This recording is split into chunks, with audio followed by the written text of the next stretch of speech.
संते समागम फेरू आइल बा, संते समागम फेरू आइल बा, सब करे मन आगा राइल बा। सेवा कैला जबले बाटे ई जवानी मितावा, ई जवानी मितावा, ना बूढ़वती में हुई परेशानी मितावा, ना बूढ़वती में हुई परेशानी मितावा। संत समागम फेरू आइल बा, सब करे मन आगे राइल बा।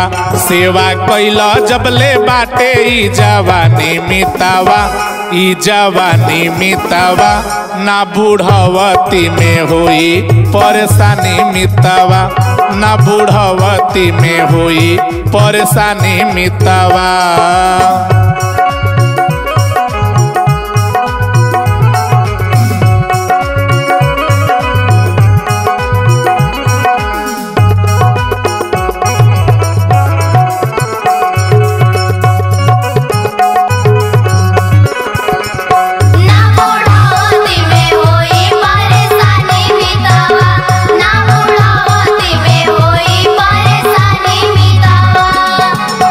संतों के सेवा सत्कार करहो, संतों के सेवा सत्कार करहो, झूठे समय ना बेकार करहो, झूठे समय ना बेकार करहो। संतों के सेवा सत्कार करहो, झूठे समय ना बेकार करहो। अभिमान में ना करो मन मानी मितवा, मन मानी मितवा, ना बूढ़वती में हुई परेशानी मितवा, ना बूढ़वती में हुई परेशानी मितवा।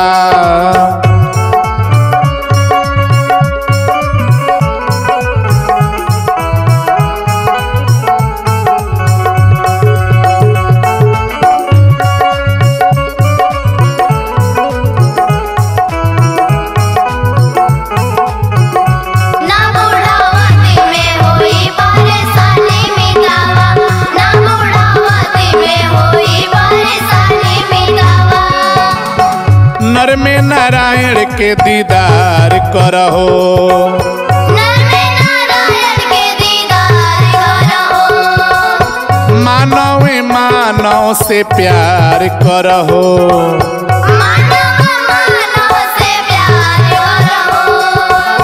नर में नारायण के दीदार करहो, मानव मानव से प्यार करहो।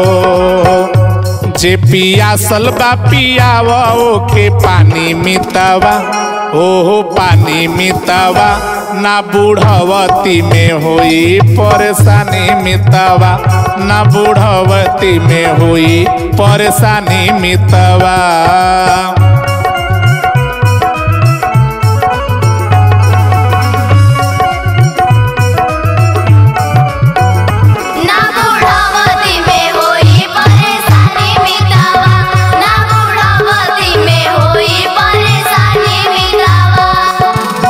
सतगुरु से हरि के दीदार करहो, सतगुरु से हरि के दीदार करहो, राम नाम धन के व्यापार करहो, राम नाम धन के व्यापार करहो। सतगुरु से हरि के दीदार करहो, राम नाम धन के व्यापार करहो।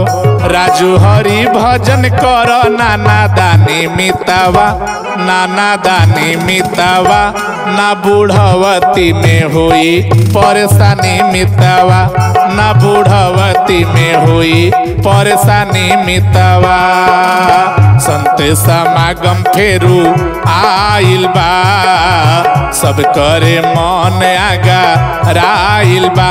सेवा कैला जबले बाटे ई जवानी मितावा, हो जवानी मितावा, ना बूढ़वती में हुई परेशानी मितावा, ना बूढ़वती में हुई परेशानी मितवा न बुढ़वती में हुई परेशानी मितवा न बुढ़वती में हुई परेशानी मितवा नहीं बुढ़वती में हुई परेशानी मितवा।